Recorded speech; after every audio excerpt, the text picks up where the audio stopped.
श्रद्धावंत पिन्नतुनी දැන් මේ පින්නතුන් සූදානම් වෙන්නේ ඊට වැදගත් පින්කමක් සිද්ධ කරන්නට ඊට වැදගත් යුතුයකමක් ඉෂ්ට කරන්නට මේ පින්කම සහ යුතුයකම කියන වචන දෙකෙන්ම හැදින්වෙන්නේ එකම කාරණය මේ පින්කම නැත්නම් යුතුයකම වෙන්නේ මේ නෝනා මහත්මියගේ දයාබර ස්වාමියා මේ පොතුණුවන්ගේ සදාදරණීය පියාණන් ඒ වගේම තමන්ගේ සහෝදරයා ඥාතිවරයා හිතවතා මේ රටේ සිටිය අතිශය කීර්තිමත් දේශපාලනඥයෙකු වන අමරසිරි දරංගඩ ඇමතුමා අභාව ප්‍රාප්ත වෙලා වසර 4ක් ගත වීම නිමිති කරගෙන දයාබර බිරිඳ හැටියට ආදරණීය පුතුණුවන් සහෝදර සහෝදරියන් ඥාති හිතයිසීන් හැටියට තමන්ගෙන් ඉෂ්ට සිද්ධ වෙන තියෙන වැදගත් යුතුයකමයි මේ ඉෂ්ට සිද්ධ කරන්නේ. ඉතින් අපි මේ රටේ ලාංකීය දේශපාලනයේ දොඩංගොඩ සලකුණ පිළිබඳව අපි වෙලාව තියෙන හැටියට පසුව කතා කරමු. දැන් මේ අපි කරන්න සූදානම් වෙන්නේ අපේ මේ පරලොවගේ ඥාතිවරයා වෙනුවෙන් ජීවත් වෙලා ඉන්න ඥාති හිතයිසීන් හැටියට කළ හැකි කළ යුතු එකම දේ සිද්ධ කරන්නට. පින්නතුනි බුදු පියාණන් වහන්සේගේ උතුම් දේශනාවට අනුව යම් කිසි කෙනෙක් මේ පරලොව ගියහම ජීවත් වෙලා ඉන්න ඥාති හිතයිසීන්ට කළ හැකියෙන්ම කළ යුතු එකම දෙයයි තිබෙන්නේ. ඒ තමයි යම් කිසි පින්කමක් සිද්ධ කරලා ලැබෙන පින අනුමෝදන් කිරීම. ඒ හැරෙන්නට වෙනත් සැලකිල්ලක් සංග්‍රහයක් උදව්වක් උපකාරයක් කරන්න වෙනත් ක්‍රමයක් ඇත්තේ නැහැ. ඉතින් මේක බොහොම පුරාණ ඉතිහාසයක් තියෙන කාරණයක්. අපි දන්නවා මේගේ ඥාතීන් වෙනුවෙන් පුද පූජා පැවැත්වීම, වත්පිළිවෙත් සිද්ධ කිරීම, අභිචාර විධි පැවැත්වීම පිළිබඳව ලාංකීය සමාජයේ ලෝකයේ ඉතාම දීර්ඝ ඉතිහාසයක් තිබෙනවා. ඉතාම නොදියුණු සමාජවලත් මේ ලක්ෂණ සමහර විට දකින්න හම්බ වෙනවා. අපි නොදියුණු සමාජයක් හැටියට කල්පනා කරන වැඩි සමාජයක් ගත්තොත් ඒ අයගේ කෙනෙක් මරණයටපත් වුනහම ඒ අය ගීතිකා කියමින් කොලාතු කඩාගෙන ඒ ගීතිකා කියමින් මලසිරු රටේ ගමන් කරමින් ඒ අයගේ චාරිත්‍ර පවත්වනවා. ඉතින් මේවා විවිධ හේතුන් වල වෙනස්කම්කට ලක් වෙනවා. අපි දන්නවා සමාජ විද්‍යාත්මකව බැලුවම ප්‍රාදේශීය වශයෙන් වෙනස්කම් තිබෙනවා. සමහර අවමංගල චාරිත්‍ර ගත්තම ඒවැ ලොකු වෙනස්කම් තිබෙනවා. අපේ රටේ ආගම් පදනම් කරගෙන ආගමික විශ්වාසයන් මත ආගමික ගැන්වීම් මත ලොකු වෙනස්කම් තිබෙනවා. දැන් බෞද්ධයන් වන අපි අපේ කෙනෙක් මරණයටපත් වුනහම අනුගමනය කරන ක්‍රමය නෙවෙයි ක්‍රිස්තු භක්තිකයෙක් මරණයටපත් වුනහම ඒ අය අනුගමනය කරන්නේ. හින්දු භක්තිකයෙක් මරණයටපත් වුනහම අපි දෙගොල්ලන්ට වැඩි වෙනස් විදිහට ඒ අය කටයුතු කරන්නේ. ඉස්ලාම් භක්තිකයෙක් මරණයටපත් වුනහම අපි මුස්ලිම් කියලා කියන ඒ කෙනෙක් මරණයටපත් වුනහම අපි තුන්ගොල්ලන්ට වැඩි වෙනස් විදිහට මේවා සිද්ධ වෙනවා. එතකොට මේවක ශිෂ්ටාචාරයේ යම් තරමක් පැරණිද ඒ හා සමානව පැරණි ඉතිහාසයක් තියෙනවා මේගේ ඥාතීන් වෙනුවෙන් පුද පූජා වත්පිළිවෙත් අභිචාර විධි පැවැත්වීම සම්බන්ධව. ඉතින් මේක බුදුරජාණන් වහන්සේගෙන් ආරම්භ වෙච්ච එකක් නෙවෙයි. බුදු පියාණන් වහන්සේ පහළ වෙච්ච ක්‍රිස්තුපූර්ව 6 වෙනි සියවස ගත්තාම ඒ බමුණු සමාජයේ ඉඳලා ඊටම දීර්ඝ ඉතිහාසයක් තියෙනවා මේ වත්පිළිවෙත් පැවැත්වීම සම්බන්ධව. එතකොට බුදුරජාණන් වහන්සේගෙන් සිද්ධ වුණේ සහ බුදුරජාණන් වහන්සේ සිද්ධ කළේ මේකට අලුත් අදහසක් ඉදිරිපත් කිරීම. අලුත් අර්ථකථනයක් හඳුන්වා දීම. අලුත් ක්‍රියාමාර්ගයක් පැහැදිලි කිරීම. ඒක තමයි මේ පින් අනුමෝදන් කිරීමේ ක්‍රමය. ඉතෙක් ලෝකයේ වෙන ක්‍රමයක් තිබුණේ නැහැ. දැන් බුදු පියාණන් වහන්සේ දේශනා කරනවා අපි හොඳ හෝ නරක ක්‍රියාවන් කරන්නේ පින්නතුන හිත, කය, වචනය කියන මේ ස්ථාන තුන සම්බන්ධ කරගෙන. හිත මුල් කරගෙන, කය වචන කියන ඒවත් යම් ප්‍රමාණයකට සම්බන්ධ කරගෙන තමයි අපි හොඳ ක්‍රියාවක් කළත් නරක ක්‍රියාවක් කළත් කරන්නේ. තොර බුදුදහමට අනුව ඒ හිත කය වචනය කියන එක හොඳ විදියට භාවිතා කරලා පාවිච්චි කරලා කරන ක්‍රියාව හොඳයි කියලා කියනවා. නරක විදියට භාවිතා කරලා කරන ක්‍රියාව නරකයි පව් අකුසල් කියලා අපි කියනවා. දැන් බුදුරජාණන් වහන්සේ හඳුන්වලා දුන්න මේ පින් අනුමෝදන් කිරීමේ ක්‍රමය. දැන් අපි මේ කියන බණටත් අපි කියනවා මතක බණ කියලා. ඉතින් මතක කියන වචනේ විස්තර කරන්නේ අපේ බණ පොත්වල මතං උද්දිස්සං යං පවත්තේති තං මතකං කියලා. මීගිය කෙනෙක් උදෙසා යමක් පවත්වනවා නම් පූජා කරනවා නම් ඒකට මතක කියලා කියනවා. ඒ නිසාම පින්නතුනි මීගිය කෙනෙක් උදෙසා පූජා කරන වස්ත්‍රයට අපි කියනවා මතක වස්ත්‍රය කියලා. මීගිය කෙනෙක් උදෙසා දෙන දාණයට අපි කියනවා මතක දාණය කියලා. මීගිය කෙනෙක් උදෙසා කියන බණට අපි කියනවා මතක බණ කියලා. හැබැයි ත්‍රිපිටකයේ කොතනකවත් මතක බණ කියලා වෙන් කරලා විශේෂ කරලා වර්ග කරලා කොටස් කරලා එහෙම දේශනා කරපු ධර්මයක් ත්‍රිපිටකයේ කොහෙවත් නැත්තේ නේ. ජීවිතය සහ ලෝකයේ අනිත්‍යතාව පිළිබඳව බුදු පියාණන් වහන්සේ දේශනා කළ ධර්මයේ අතුලත් යම් ගාථාවක් පාඨයක් කොටසක් ප්‍රකාශ කරලා බණ කියන හාමුදුරන් වහන්සේට පුළුවන් විදියට තේරුම් කරලා දෙන එක තමයි මෙතන කරන්නේ. වඩා වැදගත් වෙන්නේ ඇයි මේ වගේ බණක් කියන්නේ කියන කාරණේ. අපේ රට ගත්තාම අපි අනුරාධපුර යුගයේ ඉඳලම මේ මතක බණ කිව්වා. ඇයි මෙහෙම බණක් කියන්නේ? මේ බණ කියන්නේ ප්‍රධානම පරමාර්ථය තමයි මා කලින් පැහැදිලි කළේ දැන් මේ ඇමතිතුමා වෙනුවෙන් නෝන මහත්මියට පුතාට මේ නැත්නම් නංගිලාට මේ ඥාතීන්ට හිතවතුන්ට අනුගාමිකයින්ට කළ හැකි කළ යුතු වෙන කිසිවක් ඉතුරු වෙලා නැහැ. දැන් කරන්න දෙයක් නැහැ. අසනීප තත්ත්වෙන් ඉඳද්දි කළ යුතු කළ හැකි සියලු ප්‍රතිකාර විශේෂඥ වෛද්‍ය සේවා සියල්ල ලබා දුන්නා. දැන් කළ හැකි දේ තමයි නෝනට මේ පුතාට මේ මහත්මයා වෙනුවෙන් තාත්තා වෙනුවෙන් යම්කිසි පින්කමක් සිද්ධ කරලා ලැබෙන පින අනුමෝදන් කිරීම.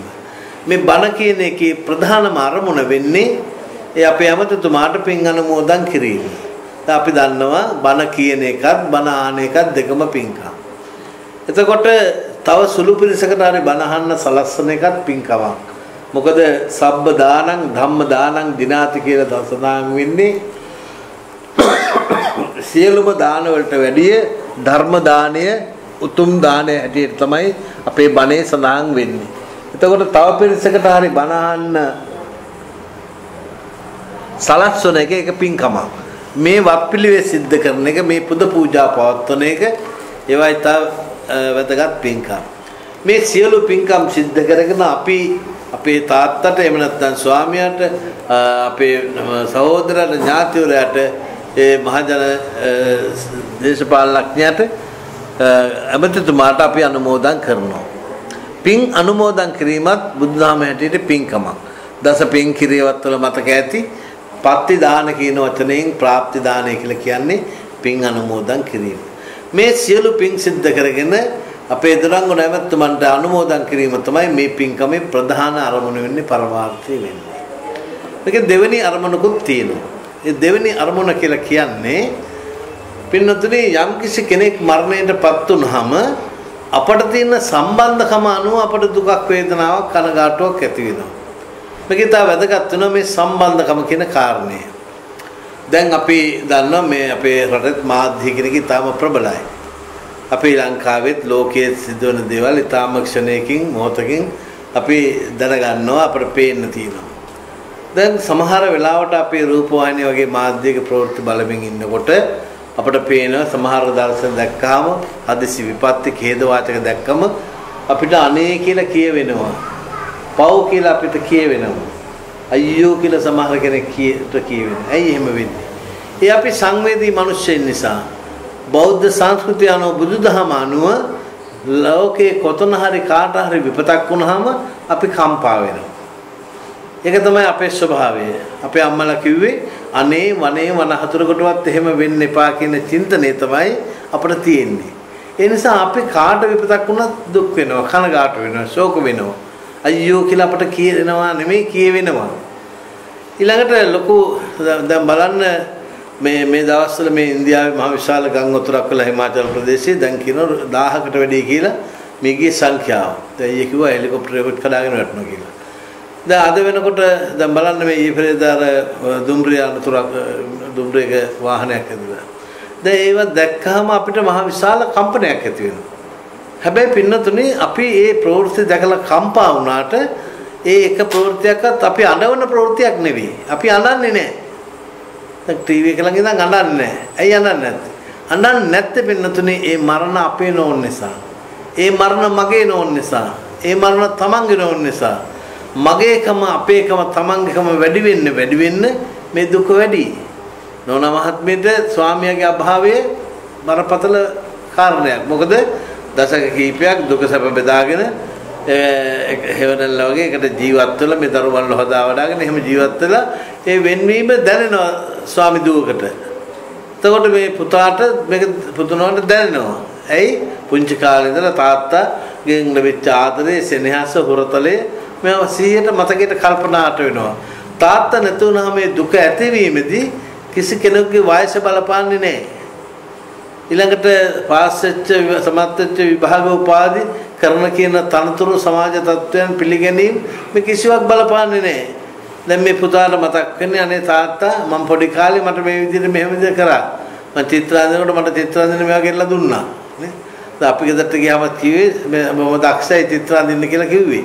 ඒතකොට ඒ තාත්තගේ ආදරේ හොරතරේ මතක් වෙනවා. මේක සිතුවම් පටක් වගේ මතක් වෙනවා. මෙන්න මේ ඇති වෙන ස්වභාවය යම් කිසි කෙනෙක් මරණයටපත් වුනහම අපේකම නිසා, තමන්ගේකම නිසා, මගේකම නිසා ඇති වෙන දුක. එතකොට මේ ඕනම කෙනෙක් තමන්ගේ කෙනෙක් මරණයටපත් වුනහම මානසිකව ලොකු කඩාවැටීමකට ලක් වෙනවා. අපි දන්නවා මරණ බව. නමුත් මරණයටපත් වුනහම අපි මානසික ලොකු කඩාවැටීමකට ලක් වෙනවා. මෙන්න මේ මානසික සිද්ධ වෙන කඩාවැටීම සුවපත් කළ හැකි මාර්ගය, යථාවත් කළ හැකි මාර්ගය කුමක්ද? අපි භෞතික ලෝකයේ සම්පත් කියලා අපි හිතන දේවල්, දකින දේවල් අනුව එහෙම පුළුවන් ද ඒ දුක නැති කරගන්න?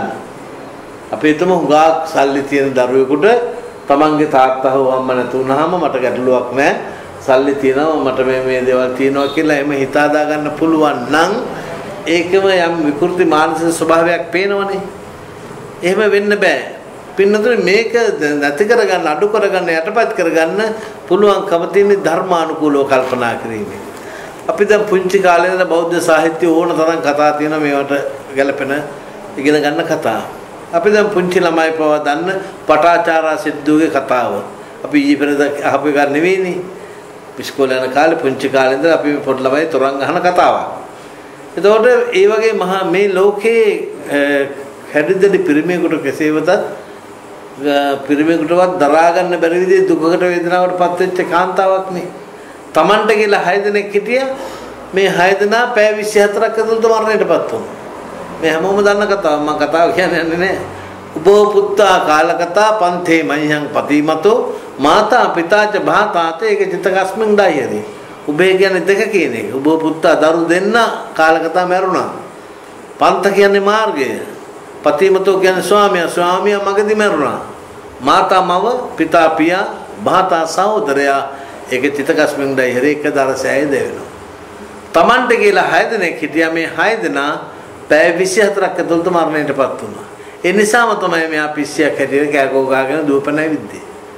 ඒතර කවුරුත් බොහෝ දෙනා ආකාරණක විදිහට තමයි කතා බහ කරේ. කවුරු හරි පෙන්වුවා මෙන්න නොතරින් යන්න කියලා. ඒ පෙන්වුවේ ජේතවනාරාමයට යන පාර. බුදුරජාණන් වහන්සේ දන්සභා මණ්ඩපේ වැඩ ඉන්නකොට කෑ ගහගෙන මේ කාන්තාව දුවගෙන යනකොට නැගණිය කියලා කතා කරා. මේ වේදනාවට මුහුණ දුන්නාට පස්සේ ඒ තරම් කාරුණිකව මෙයාට කිසිම කෙනෙක් කතා කළේ නැහැ. ඒ නිසා යාමන්ත්‍රයත් එක්ක ඇතිවෙච්ච දුකේ එක කොටසක් නැති වුණා. ඊට පස්සේ ධර්ම දේශනාවක් කරලා පැහැදිලි කළා මේ වෙලාව තියෙන මේ කාරණේගේ ධර්මානුකූලව පැහැදිලි කළා. මොකද උනේ අවසානයේ අවබෝධ කරගත්තා, පැවිදි වුණා, රහත් වුණා, අභිඥාලාභී තරුණයන් අතරගතන් පෙත්තුණා. දැන් තමන්ගේ මියගිය දරුවා කරේ තියාගෙන ගයක් ගානේ නොමලකදරකින් අබගේන්න ගිය කිසා ගෞතමී කතාවත් අපේ ඉගෙන ගත්තේ පුංචි කාලේ. ඉතින් මේ වගේ නිදර්ශන ඕන තරම් තියෙනවා.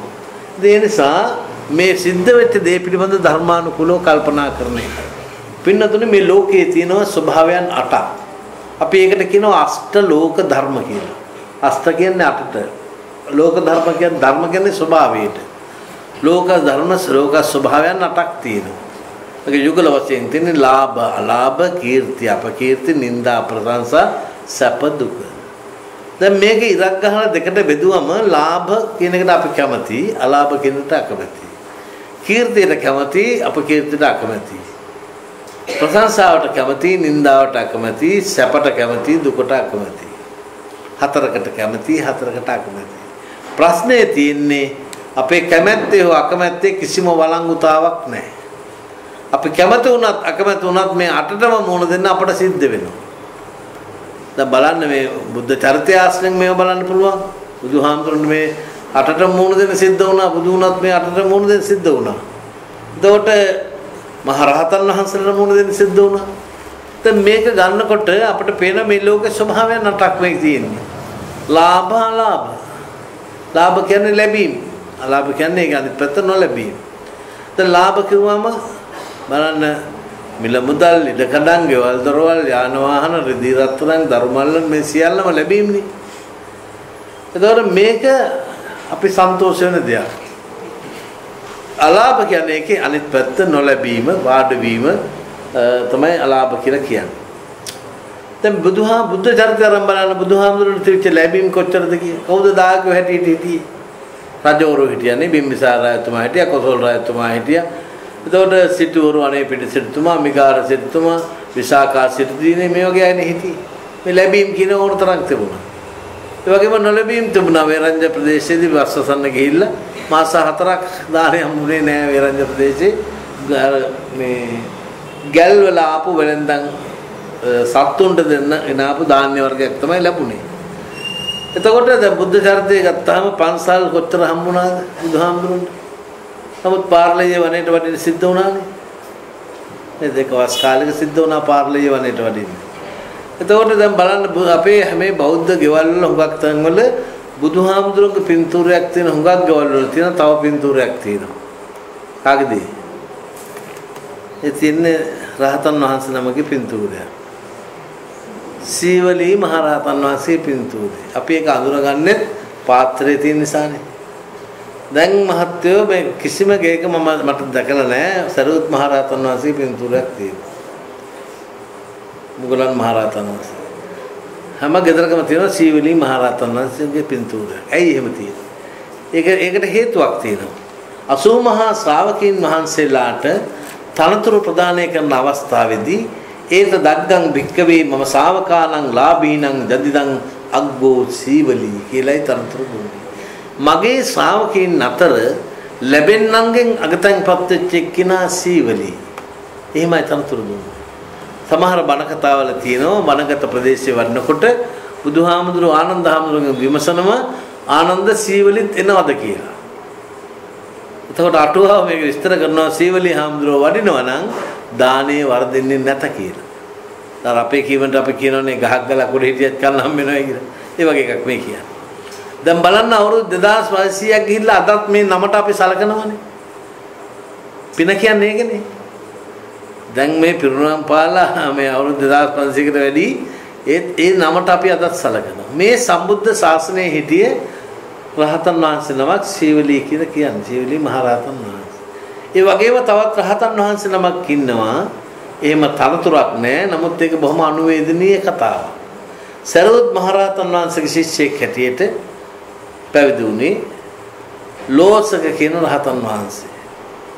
මේ රහතන් වහන්සේට මිනිස්සෙක් හැටියට උත්පත්තිය ලබන්න පින තිබුණා, පැවිදි වෙන්න පින තිබුණා, රහත් වෙන්න පින තිබුණා. නමුත් ඊටාම අනුවේදනීය කතාවක්.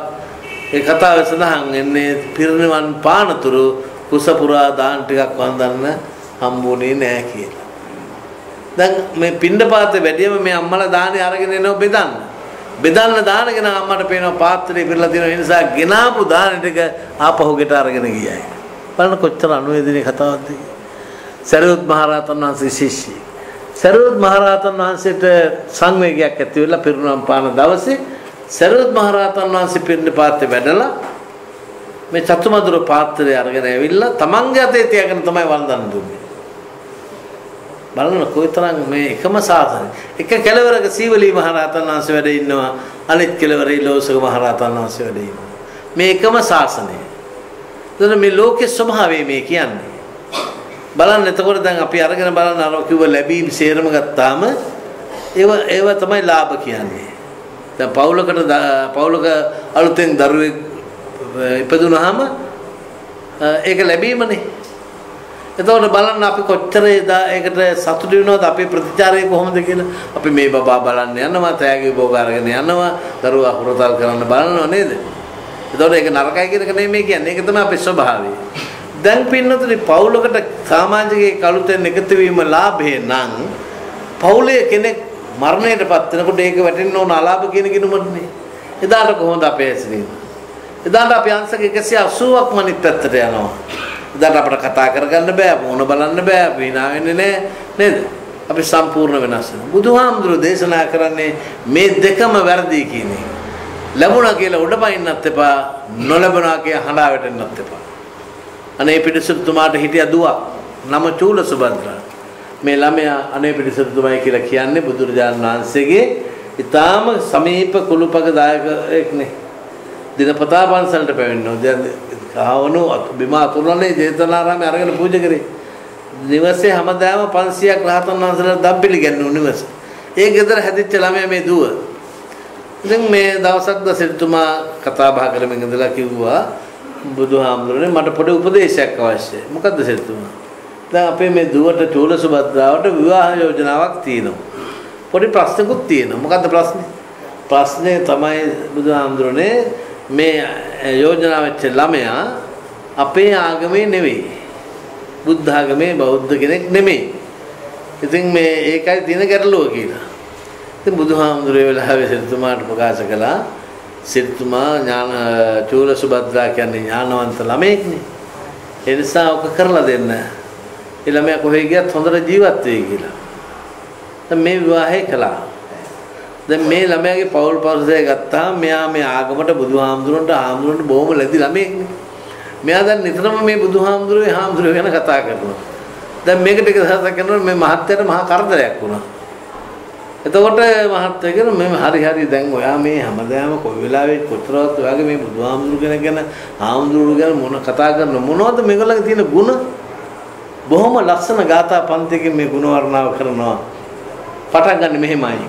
ලාභේන උන්නතෝ ලෝකෝ අලාභේන චෝලතෝ ලාභේන ඒකට්ඨා තාදිසා සමනාමම ලාභේන උන්නතෝ ලෝකෝ මේ ලෝකේ ලාභයෙන් ඉස්සලා තියෙන්නේ. යමක් ලැබුණාම උඩ පයින්නවා, සන්තෝෂ වෙනවා, පුඩි ගන්නවා. ලාභේන උන්නතෝ ලෝකෝ විවේක. ලාභයෙන් ඉස්සලා තියෙන්නේ. පින්නතුනි ලාභයෙන් ඉස්සිච්ච ලෝකයේ අලාභේන චෝනතෝ අලාභයෙන් පහත් වෙලා තියෙන්නේ. ලාභයෙන් ඉස්සිච්ච ලෝකයේ අලාභයෙන් පහත් වෙලා තියෙන්නේ.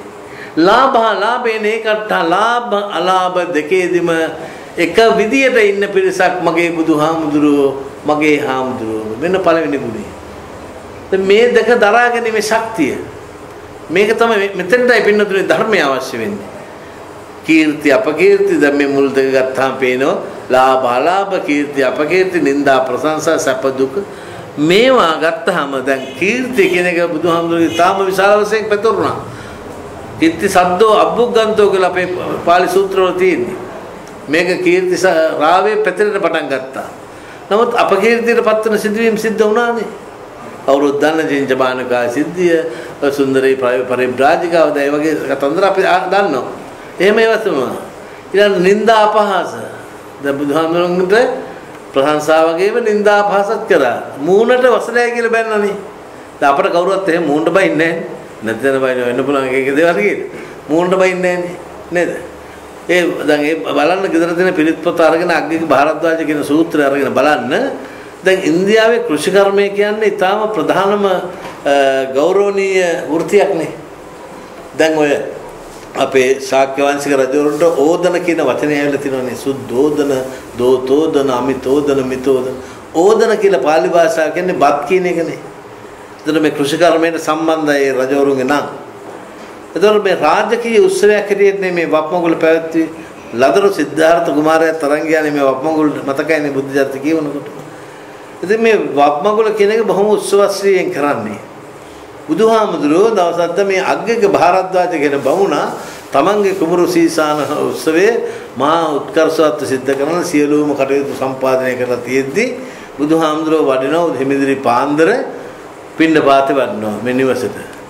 මේ ඉන්දිය සමාජයේ තිබුණ මේ හිස මුඩු ගාන්නේ දැන් බොහෝ දෙනෙක් කියන විදිහට මේ තට්ටේ ගාන්නේ අඩු කුලවල අය කියන.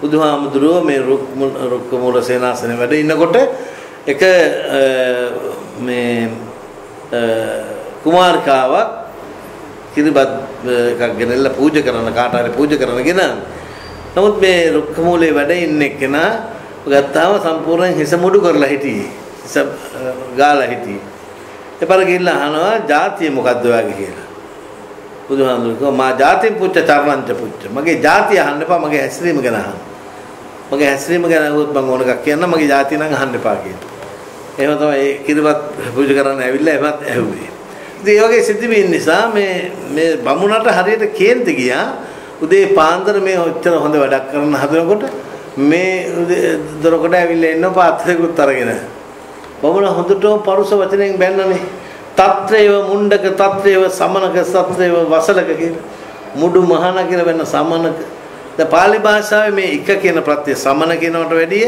සමනක් කිව්වම නින්දිතව වැඩි වසල කියනකට වැඩිය වසලක කිව්වම ඒකේ තාම පාත්ම නින්දිතයි කියන එක තමයි කියවෙන්නේ එතකොට මුණ්ඩක කියන එක මුණ්ඩ කියනකට වැඩිය මුණ්ඩක කියන එක එහෙමයි භාෂා තියෙන්නේ ඉතින් මෙහෙම මූලට බැන්නාම බුදුහාමුදුරන්ට තව කිව්වා මේ මම මේ අතපය හතර මහන්සි වෙලා වපුරලා සීසාලා කන්නේ.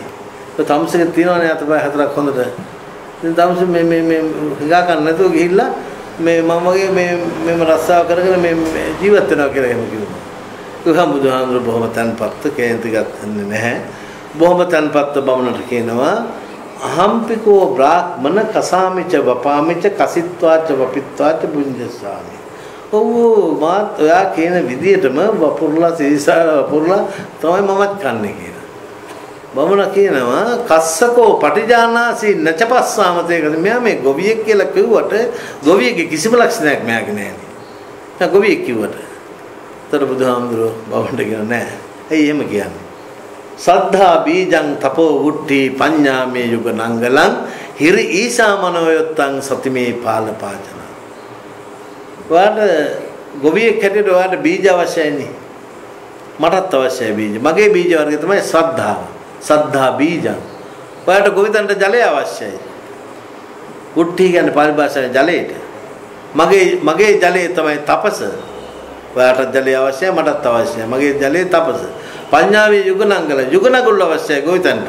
ඔයාට ගොවිතැනට යුගනගුල් අවශ්‍යයි මටත් අවශ්‍යයි මගේ තියෙන යුගනගුල් තමයි ප්‍රඥාව මෙහෙම ගොවි උපකරණ වලට ධර්මයේ සම්බන්ධ කරලා දේශනා කරාම බමුණට ලැජ්ජ හිතුණා බමුණා කියනවා අභික්ඛන්තම් භෝගෝතම නික්කුජ්ජතං වා කුජ්ජය පටිච්චන්නං වා විවරය මූලස්සවා මග්ගංගාටි එතකොට මේ බවත් ගෞතමයන් වහන්සේ ඊටාම හොඳයි හරියට මේ වහලා තිවිච්ච එකක් උඩුකුරු කළා වගේ ඒ වගේම විසිරලා තිවිච්ච දෙයක් එකතු කරා වගේ මූලස මග්ගංග ඒ කියන්නේ මම්මුලා වෙලා හිටි කෙනෙකුට පාර කිව්වා වගේ වහන්සේ බොහොම හොඳට මේක මට පැහැදිලි කරාකේ පැහැදිලා අජ්ජතගේ පානුපේතං සරණං ගච්ඡා කියලා මම ජීවිතාන්තය දක්වා වහන්සේගේ සරණ යනවා කියලා වැන්දා. වැඳලා බැමිණියට කිව්වා අර කිරිබත්තයක් ගෙනන්නේ කී පූජා කරන්න. ගෙනාවා බුදුහාමුදුරුවෝ බමුණට කියනවා නෑ එපා. බැනුම් අහලා කන જાතිය නෙමෙයි අපි. ඒ නිසා ඔක පාමට. ඕක ගෙනුම් දාන්න කිව්වා අප්පානකේ උදකේ ඕපිලාපේ ප්‍රාණීන් නැති ජලයකට ගෙනුම් දාන්න. අපි කියන්නේ මාළු නැති ජලය වතුර කියලා කියන්නේ. ජලයේ ඉන්න ප්‍රාණීන් කියලා අපි අදහස් කරන මාළු. ඒ මාළු නැති ජලයකට මේක ගෙනුම් දාන්න කියලා. බමුණා දැන් කිව්ව විදිහට මේක ගෙනුම් දැම්මා. ගෙදර තියෙන පිරිත් පොත අරගෙන බලන්න. අග්ගික භාරද්වාජ සූත්‍රයේ චිත්තිචිතායති සන්ධූපායති සම්පදූපායති කියලා චිටි ගාලා මේ වතුර දාව වත්තට පුපුරවන්න ගත්තා දුන් දාගෙන. එතකොට බුදුහාමුදුරුවෝ මට එපා වුණා කියලා. දැන් ඒක කේන්ති ගත්තේ නැහැ. අර එහෙම බැන්න මූලට බැන්න. දැන් අපිට මේක ඉවසන්න බෑනේ. දැන් මෙතන තමයි මේ ධර්මයේ ප්‍රශ්නේ තියෙන්නේ. දැන් අපිට යමක් විදදලා ගැනීම හැකියාව නැත්තේ අපේ හිත ඉතර දියුණු නැති නිසා. අපිට එහෙම හිතන්න බෑ. අපි ඒක මදිකමක් හැටියට කල්පනා කරනවා. නමුත් මූණට අර හැම බයිද්දි වසලයි කියලා බයිද්දි කිසිම දෙයක් ප්‍රතිඋත්තරයක් හැටියට වචනයක් කරනකෝ ඉන්න පුළුවන් කොයිතරම්නම් සිත දියුණු කරගත්ත දමනය කරගත්ත කෙනෙකුටද මේක මදිකමක් නෙමෙයි අන්තිමට අර පුජ්‍යලයා තමන් සරණ යන්න වැඳලා පොරොන්දු වුණා. ඉතින් එතෙන්ද ගෙනාවේ ධර්මයේ තුලින්. ඒ නිසා මේ ජීවත් වෙන්නයි පින්නතුනේ ධර්මය කියන එක අවශ්‍යයි. ජීවිතේටයි ධර්මය අවශ්‍යයි. මේ ධර්මය කියන්නේ මේ පන්සල් වල පොත්වල මරි වල තියලා පිටෙන් හඳුන් කුරුපත්තු කරලා එහෙම තියෙන එකක් නෙවෙයි. තථාගත පවේදිතේ ධම්ම විනය විවටෝ විරෝචතිනෝ පටිච්චන්නෝ. බුදුරජාණන් වහන්සේ දේශනා කළ ධර්ම විනය විවෘතව තියෙන කොටයි බබලන්නේ. වහලා තියෙන කොට නෙවෙයි. මේ ගිහි ජීවිත ගත කරන මේ පින්නතුන්ගේ ජීවිතවල මතුවන ඕනෑම ගැටලුවකට බුදුදහම තුල විසඳුම තියෙනවා. ඕනෑම ගැටලුවකට. ප්‍රශ්නේ තියෙන්නේ අපිට මේ බුදුදහමේ ගැටලුවට තියෙන විසඳුම හොයාගන්න තියෙන අමාරුකම නැත්නම් දුෂ්කරකම. අපිට ඒ ගැන අවබෝධයක් නැහැ. අපි මේක හදාරන්නේ නැහැ. දැන් අපි රටේම තියෙන ප්‍රශ්නයක් මේ පාසල්වල ළමයි වුණත් දැන් ඉංග්‍රීසි වලට නැත්නම් ගණිතයට දක්වන උනන්දු බුද්ධාගමට දක්වන්නේ නැහැ. බුද්ධාගම ළමයි කවුරුත් ටියුෂන් යන්නේ නැහැ නේද? එහෙම යනවා නම් අපි ළඟට එපා එන්නේ නේද? එහෙම කවුරුත් හිතන්නේ නැහැ. නමුත් ජීවිතේ ඊටාම බලපාන විශේෂ තමයි බුදුදහම කියලා කියන්නේ. ඕනම ගැටලුවක් කරන් බලන්න. මේ ඕනම ගැටලුවකට විසඳුම තියෙනවා දහම තුල. දහම හරියට භාවිතා කරන්න ඕන. දහම ඉගෙන ගන්න ඕන. අපි නිතර සඳහන් කරන දෙයක් තමයි අපේ ශිල්පිරිසද එහෙම බණ කියන එක ඉගෙන ගන්න ඕන. අපි කියන්නේ මේ අහගෙන ඉන්න එක ක්‍රමයක්. මොකද අද ඊටදී දිනු ක්‍රමවේදයන් තියෙනවා පතපත තියෙනවනේ අද. ඉතින් මේවා කියවලා අවබෝධ කරගන්න දැනුම ලබා ගත්තම ජීවත් වෙන්න හරිය පහසුයි. මේ ගුණාංග ජීවිතේට එකතු කරගන්න ඕන. බුදුදහමේ හංගන්න කිසි දෙයක් නැහැ.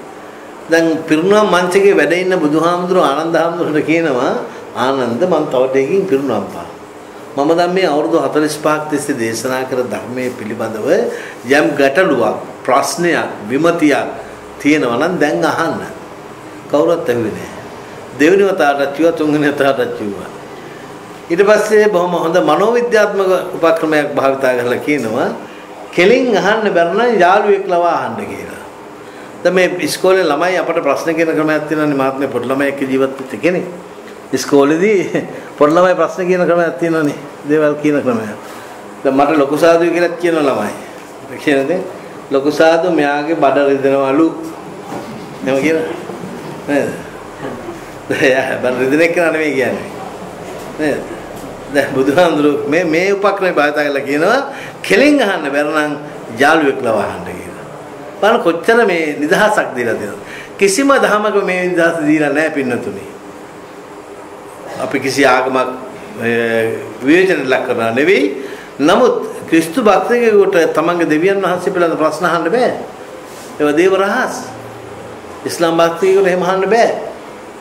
නමුත් ඔබට ඕනම කෙනෙකුට බුදුරජාණන් වහන්සේ ගැන ඕන ප්‍රශ්නයක් අහන්න පුළුවන්. ධර්මය ගැන ප්‍රශ්න කරන්න පුළුවන්. ඉතින් ඒ නිසා මේ ධහම ඊටම වැදගත් ධහමක්. ඒ නිසා තමයි ලෝක ප්‍රකට විද්වතුන් කියන්නේ මේක තමයි ලෝකෙ ඉතිරි වෙන්න පුළුවන් ධහම. දැන් අපි අහලා තියෙන බර්ටන් රසල් කියන දාර්ශනිකයා කියනවා මට ආගමක් නැහැ.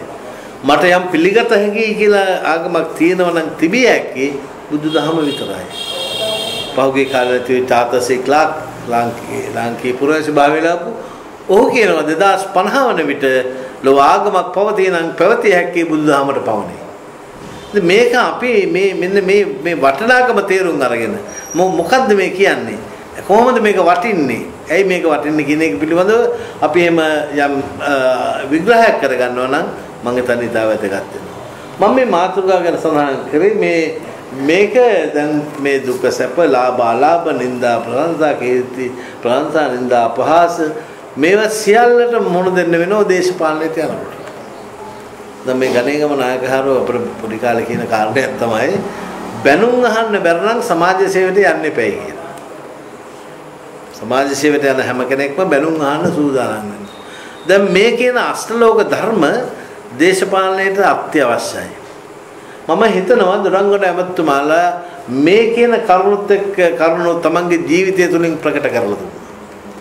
මම ඊටාම කුඩා අවදියේදී දුරංගොඩ මහත්මයා දන්නේ විශ්වවිද්‍යාලයෙන් පිට වෙලා ඇවිල්ලා එතුමා ගාල්ලේ විද්‍යාලෝක පෙරවනේ උගන්වන කාලේ අපි බොහොම පුංචි හාමුදුරුවෝ සමිත හාමුදුරුවෝ සුමන හාමුදුරුවෝ මම අපි බොහොම පොඩි අපේ පෙරවන්ට එනවා නායක හාමුදුරුවන්ගේ සහ අනිත් ගුරුවරුන්ගේ තියෙන සම්බන්ධකම අනුව ඉතින් අපි දුවලා ගිහිල්ලා අතේ එල්ලලා තමයි අර උඩවත් සාලාවට අපිත් එක්ක කතා කරගෙන ඉන්නේ.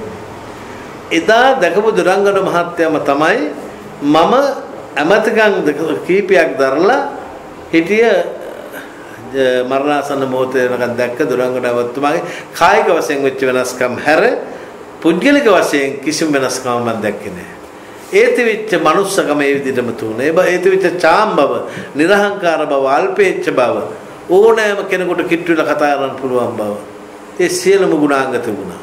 අපි එදා තේලිලා ගිහිල්ලා කතා කරා. අපි උසස් පෙළ කරනකොට අපට ආණ්ඩුක ව්‍යවස්ථා ගැන දේශනා කරා කීපයක් ඇවිල්ලා අපි ගෙන්න ගත්තා. ඉතින් එතුමන් මේ පිළිබඳව අපිට තියෙන්නේ ඊටාව නිර්හංකාර ඇමතිවරයා. මම හිතන්නේ කැබිනට් මණ්ඩලයේ හිටියේ. අපි දුරංගන ඇමතුමාට අපි ලොකු ගෞරවයක් තියෙනවා. මම දවසක් දා දුරංගන ඇමතුමාක එතුමාට තුන ජිප් එකක්. ඒ ජිප් එකේ මම නගගෙන ආවා මේ මම ගියේ බටපොළ තපල් කන්දෝරුවට. එතන ඉඳලා එතනදී හම්බුනේ පරමාත් එක්කගෙන ආවා.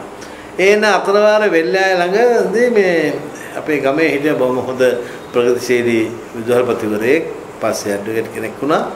ලෙස්ලි සිල්ලා කියලා. ලෙස්ලි මහත්තයා කියලා. මම ලෙස්ලි අයියා කියලා කියන්නේ.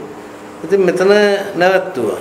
නවත්තලා මොකද ලෙස්ලි මහත්තයා සරමත් හදගෙන සරම උඩාමුණගෙන පිහියක් කරගෙන එතන පාර අතර මේ කැලේ මේ ගස් මේ කප හිටියේ. ගිහිල්ලා ජිප්පෙන් බහලා ගිහිල්ලා වැන්දා සර් මොකද ඇහුව මෙතන? තික්ක මේ මගේ ගෙදරේ ගිහින් මෙතන තියෙන්නේ. ඒ සිග්මන්ඩ් විද්‍යාලයේදී ලෙස්ලි මහත්තයා උගන්වලා තියෙනවා. ඔය වාසුත් එක්කම තමයි උගන්වලා තියෙන්නේ. වාසුත් ගුරුවරයෙක්නේ. ඉතින් ඒ පාර මැදදී ඒ ගුරුවරයාට වැන්දා. මම ඇස් දෙකට දැක්ක දෙයක් මම මේ කියන්නේ. එතකොට දැන් බලන්න එතකොට മന്ത്രി එතකොට ඇමතිකම් දුන්නේ. එතකොට മന്ത്രി විපක්ෂ മന്ത്രിවරේ. එතකොට දැන් ඒ තනතුරු වලින් එහෙම ඔළුව හොදම ගත්තේ නෑ. බොහෝ දෙනෙකුට තියෙන ලෙඩක් ඒක. ඉතින් මේක අනිත් එක තමයි දේශපාලනය ගැන අවබෝධයක් තිබුණා. දැන් ඉන්න මේ කාටවත් ඔය පුජ්‍යලික දොස් කියන්නේ නෑ. නමුත් බොහෝ දෙනෙකුට මේ රටේ තියෙන ප්‍රශ්නයක් ගැන කතා කරන්න බෑ. පනතක් ගැන කතා කරන්න බෑ. දන්නේ නෑ. දැන් අපි ඉස්සර පත්‍රයෙන් මේ පාර්ලිමේන්තු වාර්තාව කියලා අපි ගොඩක් දේවල් ඉගෙන ගත්තා. අපි අපේ ළමා කාලේදී. එදා හිටිය හැම පක්ෂෙම අය බොහොම ප්‍රබුද්ධ විදියට පොත්පත් ගෙනල්ලා දැන් ඔය චීන රබර් සහල් ගිවිසුම ගැන මම දැනගත්ත පත්‍රයෙන් මුලින්ම ආර්දිසනාගේ වත්තලගේ කතාවනේ. එතකොට මේ දැන් අද තාම කනගාටුදායක තත්ත්වයක ඒ තිබෙරුවම ඉන්නේ. පාසල් ළමයි ගියාම කතානායකතුමාට සිද්ධ වෙනවා අවවාද කරන්න മന്ത്രിවරුන්ට. එහෙම තත්ත්වයක් නේ අද තියෙන්නේ. එතකොට මේ දුරංගන ඇමතුමාලා හරියට මේ කරුණු ගැන හොඳ දැනුමක් තිබුණා. මට එක සැරයක් විපක්ෂයේ ඉන්නකොට 89 වගේ අවුරුදු වල රියුගුණසේකර මහත්තයතුමා മന്ത്രിවරයෙක් කිව්වා මේ විපක්ෂයේ බහුජාතික සමාගම් ගැන කතා කරන දොඩංගොඩ තරම් එක්ස්පර්ට් කෙනෙක් කවුරුවත් නැහැ. බොහොම හොඳට මේ ඊයේ කතා කරා කියලා එහෙම කතා කරා. ඒ දේශපාලන දැනුම තිබුණා. ප්‍රශ්නයක් ගත්තම දේශපාලන ඇහෙන් ඒක බලන්න පුළුවන්කම තිබුණා. බොහෝ දෙනෙකුට නැති දේවල් දේශපාලනේ ඉන්න අයට බොහෝ දෙනෙකුට නැහැ. දේශපාලන විදිහට ප්‍රශ්නයක් බලන්න බෑ. ඒතකොට මේ දේශපාලන ඇහක් දුරංගොඩවත් තිබුණා. ඒකට පළවෙනි කාරණේ එතුමා ඒ ගැන දැනගෙන හිටියා. ආණ්ඩුක්‍රම ව්‍යවස්ථාවේ ඉඳලා දේශපාලන විෂයක් හැටියට හදාරලා තිබුණා. ඊළඟට ඒ සමකාලීන දේශපාලන සිදුවීම් ඊළඟට බොහොම මහත්මා දේශපාලනයක යෙදුනේ. මොකද එහෙම දේශපාලන ශක්තියක් තියෙන කෙනෙකුට වෙන බාහිර දේවල් කතා කරන්න අවශ්‍ය වෙන්නේ නැහැ. දේශපාලන දැනුමක් තියෙන කෙනෙකුට දේශපාලන වේදිකාවට නැගගම යාට කතා කරන්න දේවල් තියෙනවා. එහෙම කතා කරන්නේ නැති අය තමයි ගොඩක් වෙලාවට අනිත් මිනිස්සුන්ට බයින්නේ අපහාස කරන්නේ, නිନ୍ଦා අපහාස කරන්නේ. කිසි දවසක දුරංගඩවත්තුමා කාටවත් නිନ୍ଦා කරේ නැහැ. අපහාස කරන්නේ. මට අපේ ගමේ මහත්තයෙක් කිව්වා එතුමා පළාත් සභාවට ඉදිරිපත් වෙච්ච වෙලාවේ මම මතකත් මහත්තයෙක් කිව්වා හම්දුන්නේ මම මුලින් ඉඳන් අග වෙනකන් දුරංගඩ මහත්තයා කතා අහගෙන හිටියේ. ඉතාලම හොඳ කතාවක් මම ඡන්දයක් අනිවාර්යයෙන්ම දෙනවා. දුරංගඩ මහත්තයා ඉතාලම හොඳ කතාවක් කරේ. කිසි කෙනෙකුට බයින්නේ නැහැ. අපහාස කරන්නේ. මේවා තමයි ඇත්තෙන්ම දැන් ඉගෙන ගන්න තියෙන දේවල්. තාත්තගේ දේශපාලනයෙන් මේ අලුත් પરම්පරාවට ඉගෙන ගන්න ගොඩාක් දේවල් තියෙනවා. අද දේශපාලනය කියලා කියන වචනය අපේ රටේ ජනතාවට එච්චර මිහිරි සුන්දර වචනයක් නෙවෙයි. නමුත් අපි දුරංගඩවත්තුමාලගේ දේශපාලනය ගැන අපි එතුමන්ලා එකට වැඩ කරේ, එකට අපි කටයුතු කරේ. ඇත්ත වශයෙන්ම මේක මිනිස් ජනතාවගේ පැත්තෙන් ගත්තම ලොකු ආස්වාදයක් වුණා. මොකද දේශපාලනේ තියෙන මේ හුඟක්ම අදූරදර්ශී නැත්නම් මේ බොහොම පහත් ක්‍රියාවන් කිසිවකට සම්බන්ධ වුණේ නැහැ. දේශපාලන යෝජනාවලිය ආපු වෙලාවේ රට පුරා අපිත් එක්ක ගිය දරංග නැවතුවා. විවිධ ප්‍රශ්නත් ආවා. නමුත් ඒ කියන්නේ දේශපාලන මතය වෙනුම් පිණේ හිටියේ. මොකද ජන වේගයේ හිටියා නේද? ඒ වගේ ඉතින් එහෙම දේශපාලන හැකින් දේශපාලනය ගැන දැනගෙන දේශපාලනය කතා කරලා දේශපාලනය කළා. 71 දී දරංග නැවතුත් මේ රිමාන්ඩ් කරා මේ කමලබන්ද ගුලෑස්තුව ආවෙලා. ගණේගම නායකයන්ලා ගිහිල්ලා තමයි නිදහස් කරගත්තේ. ඉතින් මේ අපි ඒකට පොඩි. එතකොට මේ කාලේ ඉඳලා අපිට තිබුණ අපේ ලොකු ගෞරවයක් තියෙනවා. අපේ ලොකු ආදරයක් තියෙනවා. මොකද ඒ කියන්නේ දේශපාලනය කරන කෙනෙකුට පරමාදර්ශී චරිතයක් හැටියට බොහොම විහිළු තහළු කරගෙන විනෝදයෙන් ඉඳගෙන කාටවත් ගරහන්න නැතුව අපහාස කරන්න නැතුව මදි පුංචිකම් කරන්න නැතුව විරුද්ධවාදීන්ටත් ඉතාම ගෞරවණීය ලෙස කතා කරමින් මේවා ඉතාම හොඳ මනුෂ්‍ය ධර්ම මිනිස්සු තුළ බොහොම කලාතුරකින් දකින්න හම්බෙන දේවල්. අනිත් ඒ බලන්න ගත්ත දේශපාලන තීන්දුව දැන් මේ අවුරුදු 17ක ආණ්ඩුව පෙරලන්න බෑ වෙනස් කරන්න බෑ මේව මතයක් නේතු. තිබිච්ච වෙලාවේ ඒක සම්පූර්ණ වෙනස් කරන්න මූලික අඩිතාලම දෙබඳුරංග නැවතුමානේ. පාර්ලිමේන්තුවෙන් ඉල්ලාස්සලා එල්ල පළාත් සභාවට තරඟ කරා. තරඟ කළා මගේ පන්සලට මට කිව්වා හාමුදුරනේ තාන්තිකා මැතිරිය නෑගෝ රැස්සින් 23කට 23ටම හාමුදුරු ඉන්න ඕනේ කිව්වා. එහෙම කියලා මට අපේ පන්සලට ඇවිල්ලා කතා කරලා ඉතින් බොහොම මේ එතුමා දක්ෂ සංවිධායකයෙක් දක්ෂ අති දක්ෂ කතිකේ මේ කවුරුත් ප්‍රේම කරන බොහොම චාම් නිර්හංකාර අල්පේච්ඡ ජීවිතයක් ගත කර කෙනෙක්. ඒ දවස්වල බිව්වාර දෙක සුරුට්ටු જાතියක් තුනන්නේ සුරුට්ටු බිව්වා. මම දන්නේ නැහැ මෑතක බිව්වද කියලා. හරි අපි පොඩි කාලේ ඒ සුරුට්ටු දිග සුරුට්ටු જાතියක් තුනන කළු සුරුට්ටු නෙවෙයි. ඉතින් දැන් අපිට පේන දුරංගන එතුමාගේ ඔෆිස් එකට ගියාම අර දුරංගන මහත්මයා තමයි ඉන්නේ. ටෙලිෆෝන් 3-4ක් වෙන මේසෙට තියෙනවා. ටිකක් මොහුකුරා ගේපු ස්වභාවයක් තියෙනවා. ඒක තමයි වෙනසකට තිබුණේ. මේක ඊටාම වැදගත් වෙනවා දේශපාලනයේදී. මොකද මේ දේශපාලනයේදී මේ බැනුම් අහන්න තු ඉන්න පුළුවන් කෙනෙක් ඉන්නවා නම් බොහොම කලාතුරකින්. ඒසු හැමෝටම වගේ බයිනෝ. නමුත් එහෙම කවුරුවත් පදනම් විරහිත විදිහට කතා කරන්නේ නැහැ කවුරුවත් දුරංගන මහත්මයාට. ඒකට හේතුව තමයි එතුමා මහත්මා දේශපාලනයක යෙදුණා. අද මහත්මා දේශපාලනය කියන එක අද අපේ දේශපාලනයෙන් අයින් වෙගෙන යන්නේ. මොකක් වෙලාවට. ඉස්සර අපි දන්නවා පක්ෂේ මොකක් වුණත් හැම පක්ෂවලම හිටියේ බොහොම සම්භාවනීය වැදගත් මහත්මයා. දැන් අපිට පතකා අපි පොඩි කාලේ පත්‍රයේ කියනවා කුෂිකර්මමැති එම්.ඩී. බණ්ඩා පොල් ගහවිල මන්ත්‍රී නේද? යූ.බී. වන්නිනායක. බොහොම හොඳ මහත්තුරුනේ. එක්සත් ජාතික පක්ෂ තමයි දේශපාලනවසේ. මුත් ඉතා වැදගත් මහත්තුරු. වන්නිනායක මහත්තයා ගෙදර මුදල් ලැබෙති හැටි ඉඳද්දි ගෙදරට ආවලු සාකච්ඡාවකට. ඒ සාකච්ඡාවට ආවම 7 දෙනෙක් මහත්තයත් එක්ක දැමුතුත් එක්ක 7 දෙනෙක් ඉන්නවා මේ කතා කරන්න. ගෙදර පුටු තියෙන්නේ 6යි. ඉතින් අර පුටු අය 6 දෙනාට දීලා මහත්මයා මේසුනි ගන්නවා. ගන්න තමයි කතා කරන්නේ. දොළංගන මහත්තයාට තුන පුදුම දක්ෂකම ඕනෑම දෙයක් විඳදරා ගැනීම හැකියාවක් තිබුණා. මහන්සිය කියන එක තිබුණේ නැහැ. මේ පස්සේ අසනීප වුණේ මේ මෑතකනේ. තරුණ කාලේදී කිසිම මහන්සිය ගැන මේ දැන් යනවා මේ හම්බන්තොට ඉඳලා ගාල්ලට ඇවිල්ලා දැන් බස් එකේ නැගනවා රත්නපුරේ යන්න.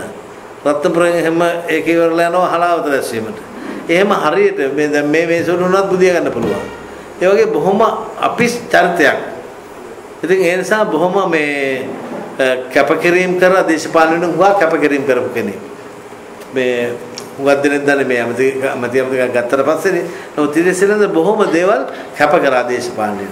තමන්ගේ බුද්ධිය, ශ්‍රමය, ධනය, කාලය මේ සියල්ල හුඟක් කැපකිරීම කරා. කැපකිරීම කරලා තමයි ආවේ. ඊළඟට අද දේශපාලනඥයන්ගේ චෝදනා මොකක්වත් නැහැ නේද? ඒ චෝදනා දැන් හොරකම් කිරීම, ටෙන්ඩර් මගදී පගා ගැහිලි, අල්ලස්, දූෂණ මේවනේ අද දේශපාලනය කියලා කියන්නේ. ඉතින් මේවෙන් සම්පූර්ණ වෙන් වෙලා එය සියල්ලම නිකන් අර අලුයම කෙලපිටක් වගේ පැත්තකට දාලා තමන්ගේ හෘද සාක්ෂියට එංගව දේශපාලනය කළ කෙනෙක්. එහෙම මිනිස්සු හරි අඩුයි. එහෙම දේශපාලනඥයෝ රටේ අඩුයි. ඒ නිසා අපේ දුරංගන ඇමතුමාට පුදුම සැලකිල්ලක් අපේ තියෙනවා. අපි හරි ආදරේ. අපි පුංචි කාලේ ඉඳලා මේ ජීවිතේ නැති වෙනකම්ම අපි හරි ආදරේ. අපේ අම්මා නැති වුණා 2007 අවුරුද්දේ. ඉතින් අමතුමා ආව රෑ. ඒතකොට රෝද පුටු පාවිච්චි කරන කාලේ. ඉතින් මම කතා බහ කරලා මම හිතුවා දැන් කොහෙද යන්නේ? දැන් කොළඹ යනවා. මම හදා ආවේ එතකොට කොහෙද? ආවේ කොළඹ ඉඳලා මම හිතුවා මේ මධ්‍යම යනවානේ. ඉතින් මම හිතුවා ඇයි මෙච්චර දුරක් ආවේ මේ? දැමතුමා වෙනතේ කියලා එහෙම ප්‍රශ්නයක් නෑ. මගේ මොන දේ මම බලන් ඉඳලා කිව්වා එන්න ඕන එකට එන්න ඕනේ. මට කිව්වා එහෙම. ඉතින් අර එහෙම බොහොම ලෙන්ගතුකමක් තිබුණා. ඉතින් මේක ඇත්ත වශයෙන්ම විසුරු මහත්තයාට තියෙන්නේ කවුරුවත් දිහා බලාගෙන මේ දේශපාලන කරන තාත්තා දිහා බලාගෙන. තාත්තා තමයි පරමාදර්ශී චරිතය. ඒකට මේ කාටවත් ඇඟිලි දික් කරන්න බෑ. අද ජීවිතේ නැතුළේ අවුරුදු 4ක් වෙනවා. අදත් දේශපාලන වශයෙන් විරුද්ධ කෙනෙකුට අදත් ඇඟිලි දික් කරන්න බෑ. ඒ සහතිකයේ ඉතන මාත්‍යෝ පුතෙකුට හම් වෙනවා කියන්නේ ඒක මා විශාලම සාතිකය. මුගක් දේශපාලනඥ දරුවන්ට ඔය සාතිකය හම්බ වෙන්නේ නැහැ. ජීවත් වෙන්න දින ඔය චෝදනාවට ලක් වෙනවා. මරණයට පස්සේ චිරානේ ඔබිනව තමයි මේවයි කරේ. අපි මේ ඉන්න සමාජය අපිට ඇහෙනවා මිනිස්සු කියන දේවල්. ඒ නිසා දරුවෙක් හැටියට ආඩම්බර වෙන්න ඔයාගේ තාත්තට කිසි කෙනෙකුට ඇඟිලි දික් කරන්න බෑ.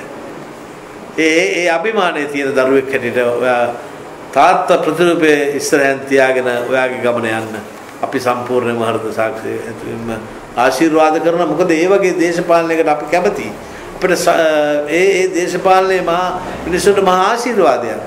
දැන් මේ මෙතර බල සම්පන්න ඇමතිකම් කරලා මේ බලය පාවිච්චි කරලා අයුතු විදිහේ වැඩ කරයි කියලා කවුරුවත් අදත් කියන්නේ නැහැ නේද? සමන්ට විරුද්ධව ඡන්දේ මිනිස්සුන්ට කොයිතරම් දේවල් දැන් මේ බලන්න රටේ මේ මැදිහමුදුරුන්ගේ වෙන දේවල් දැන් මේ ප්‍රාදේශීය සභාවල අයට මහා විශාල මේ අසනීපයක් තියෙනවානේ මේ දවස්වල.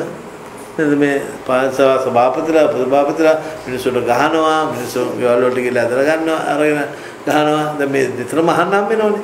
මිනි මරනවා හිරේ යනවා මේ එහෙම තියෙද්දි තමන්ට ලැබෙච්ච මිනිස්සු පවර බලය කිසි දවසක ඒක වාරදීන පාවිච්චි කරේ නැහැ. ඒ සාහිතිකේ ඊටම වටනවා. දුරංගනවත්වා රශ්මින් වල විතර මම දේශපාලනේ පටන් අරගෙන දිගින් දිගට ඉස්සරහට ගියා මිසක් මම මගේ අඩුවීමක් උනේ නැත කියලා. එතවා රශ්මින් වල විතර කිව්ව කාරණය. ඒ නිසා මේක පරමාදර්ශීත්වයක්. කිසි කෙනෙකුට අභියෝග කරන්න බෑ. මම අහලා තියෙන විදිහට එවකට හිටිය අග්‍රවිශ්චේ ගාරතුමා ජනාධිපතිතුමාට ගොල් සර් හොරකම් නොකරන අපිට කෙනෙක් මට දෙන්නේ අධිකරණය. ඒ පාර තමයි දුරංගර මාත්‍ය දුන්නේ අධිකරණයට කියලා මේ වාක්‍යය කතා බහ කරනවා මා ඉස්සරහට ඇවිල්ලා තියෙනවා. ඉතින් මේ ඒ කියන්නේ මේ සහතිකයේ තියෙන ජනාධිපතිතුමාගේ ඉඳලා මුළු ශාස්ත්‍රේ කවුරුත් පිළිගන්නවා. ඒක එහෙම නෙවෙයි එහෙම කරගෙන නෙවෙයි. මේ කීර්ති නාමය මේක ගොඩනගා ගන්න බෑ කෙනෙකුට. මේ කෘත්‍රිම විදියට ගොඩනගා ගන්න බෑ. ඒක හදවතෙන් මෙන්න ඕනේ. හෘද සාක්ෂියෙන් මෙන්න ඕනේ. මිනිස්සුන්ට මම සේවය කරන මම කවදාවත් මේ කතගුණ ගා ගන්න නැහැ කියන එක තමන්ගේ හදවතේ එන්න ඕන. ඒ හෘද සාක්ෂියේ පාඩම තමයි දුරංගනවත්තුමා තුළ ක්‍රියාත්මක වුනේ. ඉතින් ඒ නිසා මේ රටේ සිටි අපි දන්න කාලේ මෑත කාලේ අපි සහභාගී වෙච්ච අපි සුරු කරපු දේශපාලනඥයන් අතර අතිශය ශ්‍රේෂ්ඨ දේශපාලනඥයෙක්. කිසි වාදයක් තර්කයක් නැහැ. මොකද අපි හුඟක් එතුමත් එක්ක දේශපාලන කටයුතු කළා. එතුමත් එක්ක රැස්වීම් වලට සහභාගී වුණා. ඉතින් මේ ඉන්න තරඟ පාළුත් නැහැ. බොහොම විනෝදයෙන් ගත කරන්න පුළුවන්. විහිළු තහළු කරගෙන ඒක කෙනාට මොනවා හරි කියාගෙන එහෙම තමයි කටයුතු කරන්නේ. ඉතින් මේ බොහොම ප්‍රියමනාප විදිහට හැසිරලා කිසි කෙනෙකුගේ දෝෂ දර්ශනයට ලක් වෙන්නේ නැතුව කිසි කෙනෙකුට ඇඟිලි දික් කරලා වචනයක් කියන්න බැරි විදිහට තමන්ගේ දේශපාලන චරිතයත් පුජ්‍යලේ චරිතයත් දෙකම ගොඩනගා ගන්නවා. ඉතින් ඒ නිසා මේ වගේ ස්වාමියෙක් ලාපු ස්වාමි දියණිය බොහොම නිවුණු කෙනෙක්.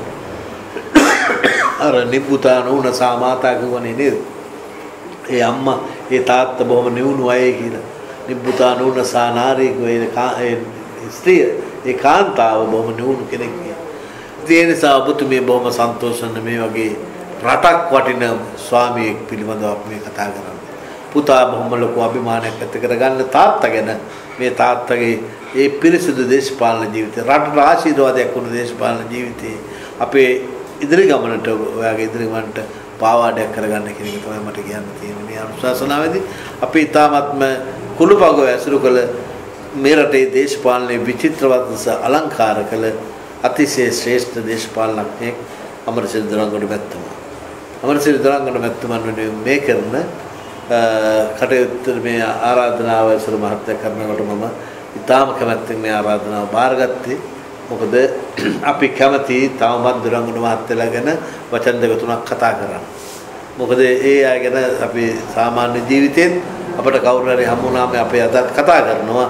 නමුත් ඒ දන්න අඳුරන පිරිසක් එක්ක දොරංගොඩ මහත්තයලා තියෙන වැදගත්කම්, හරවත්කම්, උගත්කම්, චරිතවත්කම් චරිතය කෙලස ගත්තේ නැහැ.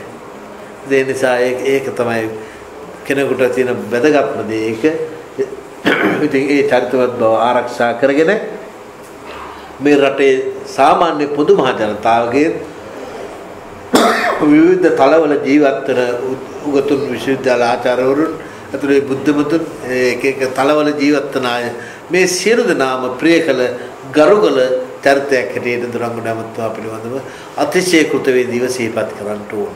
ඉතින් ඒ නිසා මේ අවුරුදු 4ක් ගත වෙන වෙලාවේ මෙවැනි උතුම් ශ්‍රේෂ්ඨ දේශපාලනඥයෙක් රට වෙනුවෙන් දකුණ වමට හැරවෝ දේශපාලනඥයා. ඒ වෙලාවේ මහ විශාල ප්‍රාතිහාර්යයක් වගේ මම හිතන්නේ අවුරුදු 17ක ආණ්ඩුව සම්පූර්ණයෙන්ම ගරා වැටෙන්න ගත්තේ දොරංගොඩ මහත්මයාගේ මේ ක්‍රියාමාර්ගයත් එක්ක. ඒ නිසා තමයි දකුණ වමට හරවලා එතනින් තමයි මේ සම්පූර්ණ ඒ ජයග්‍රහණය 94 ලබා ගන්න පුළුවන් තත්ත්වයට රටපත් කළේ. ඉතින් ඒ නිසා දොරංගොඩ මහත්මයා ඒකට දුන්න නායකත්වය ඉතාම විශිෂ්ටයි. ඒක රටේ කවුරු තුලත් ඒ පිළිබඳ ලොකු ගෞරවයක් ඇති වෙනවා. දැන් බලන්න ඊට පස්සේ දෙවෙනි වතාවේදී සිද්ධ වුණ අර ෆ්‍රැන්සිස්කෝ කර්ණේ කියලා සිද්ධියක් වුණා මතක ඇති. දැන් අදත් ජනාධිපතිතුමාට ඒක කොතර ශක්තියක් වෙලා තියෙනවද? අදත් ජනාධිපතිවරණයේදී එහෙම කතා කරන දෙයක් නෙවෙයි. ඒ දකුණේදී ඇත්තටම ජනාධිපතිතුමා එතකොට ඉතින් නිකම්ම මේ මන්ත්‍රීතුමානේ එතුමා එතකොට කිව්වේ අපිට මට කිව්වා මට හරි හයියක් ආවා කොහෙතන හිටි මිනිස්සු දැක්කාම ඩනී හිටේ ගිහලා ගදෙන්න දැක්කාම හරි ශක්තියක් ආවා. එතකොට මේ මහා විශාල දේශපාලන එදා ඒ කියන්නේ මේක අද ඉන්න කෙනෙකුට නොතේරුණා වෙන්න පුළුවන්. එදා තිබිච්ච පසුබිමත් එක්ක තමයි ඒක බලන්න ඕන. එදා කාටවත් එහෙම කතා කරන්න බෑ. විරුද්ධව කටයුතු කරන්න බෑ. වචනයක් කතා කරන්න බෑ. නාට්‍යයක් නිෂ්පාදනය කරන්න බෑ. කලාකෘතියක් හදන්න බෑ. එහෙම ඒව කරාම මේ මිනිස්සුන්ට උනේ මොකද්ද කියලා කවුරුවත්ම දන්නේ නැහැ. ඉතින් අර මේ කවුද මොනවද කරන්න කියලා නාට්‍යයක් හදලා ඒ මිනිහා ගැන අදත් කතා කරන්න විදියන්නේ. කවුරුවත් දන්නේ නැහැ. එහෙම පසුබිමක තමයි දොරංගොඩ මහත්තයලා ජනතාවට නායකත්වය දීලා මුළු දකුණම ඒට විරුද්ධව පෙළගස්සලා දකුණේ ජනතාවගේ මතය රටේම මතය බවට පත් කරන්න මහා විශාල සුවිදේශපාලන කැපකිරීමක් කළා.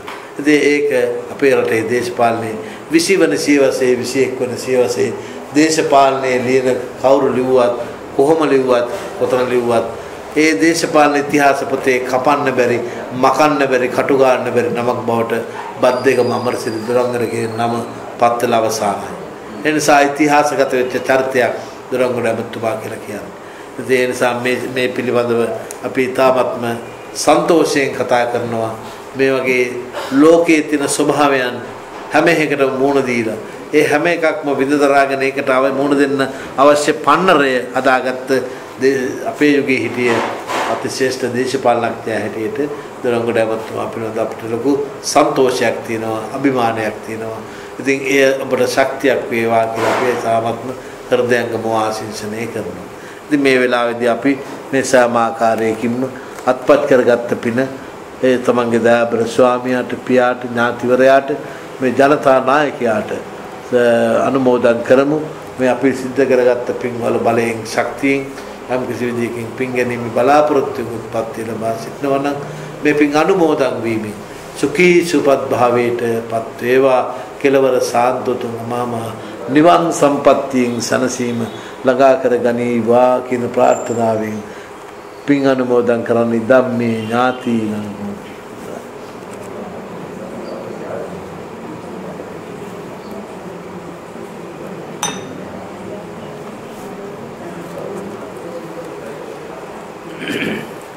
දැන් අවසාන වශයෙන් ප්‍රාර්ථනා කරගන්න ධර්ම ශ්‍රවණය කරලා පින් අනුමෝදන් කරලා මේ සෑම ආකාරයකින්ම ලබාගත් පින්වල බලයෙන් ශක්තියෙන් මෙතන පටන් සසර වසනාතුරු සතර අපාය ආදී දුක්ඛිත ජීවිතවලට පත් නොවී බුදුපසේ බුදුමහරහතන් වහන්සේලා නිවි සැනසීමෙන් පැමිණ වැඩවදාළ සාන්ත සුන්දර අමා මහ නිවන් සම්පත්තිය මීට අවුරුදු 4කට පෙර අපට අහිමි වෙච්ච ඒ කීර්තිමත් ශ්‍රේෂ්ඨ දේශපාලනඥ පරිණත දේශපාලනඥ අමරසිරි දොරංගොඩ මැතිතුමන්ට ලබා ගැනීමට මේ පින්කමක් සේතු වේවා වාසනා වේවා කියලා කවුරුත් සාදු කියලා ප්‍රාර්ථනා කරනවා.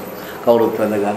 සබ්බීතියෝ විවජ්ජන්තු සබ්බ රෝගෝ විනස්සතු මාතේ භවත්වන්තරායෝ සුඛී දීඝායුකෝ භව භවතු සබ්බ මංගලං රක්ඛන්තු සබ්බ දේවතා සබ්බ බුද්ධානුභාවේන සදා සොත්ති භවන්තු තේ භවතු සබ්බ මංගලං රක්ඛන්තු සබ්බ දේවතා සබ්බ ධම්මානුභාවේන සදා සොත්ති භවන්තු තේ භවතු සබ්බ මංගලං රක්ඛන්තු සබ්බ දේවතා සබ්බ සංඝානුභාවේන සදා සොත්ති භවන්තු තේ අභිවාදන සීලිස්ස නිච්ඡං වද්ධාපචායිනෝ චත්තාරෝ ධම්මා වඩ්ඩන්ති